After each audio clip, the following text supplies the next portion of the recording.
Isang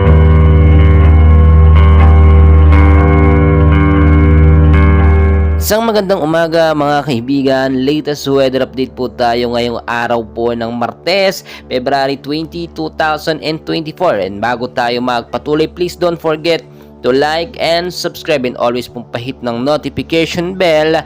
Maraming salamat po. So ngayong umaga po ng Martes mga kaibigan, ang hypnosis po natin galing na rin po sa Pag-asa. Easterlies pa rin po ating binabantayan na siyang nakakaapekto po sa ilang bahagi po yan ng eastern section po ng ating bansa. Mga kaibigan, tulad po na aking sinasabi, wala pa naman po tayong binabantayang bagyo sa loob po ng Philippine Area of Responsibility. At ngayong araw po ng Martes, mainit po na panahon ang mararanasan sa may bandang Luzon, Visayas at Mindanao, especially po sa Metro Manila, umaga hanggang tanghali. Pero pagdating po ng hapon, posible na po nating maramdaman ito nga pong easterlies sa bandang eastern section ng ating bansa. So ito po ang ating latest weather forecast, yung mga apektado pong lugar ng easterlies.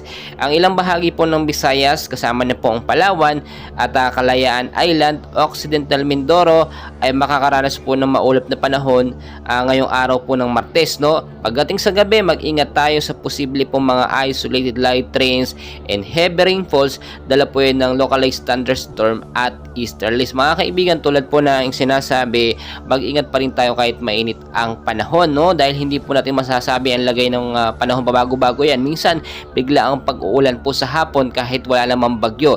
Yun po'y dulot ng easterlies o kaya naman po mga localized thunderstorm na pabalik-balik po sa ating bansa.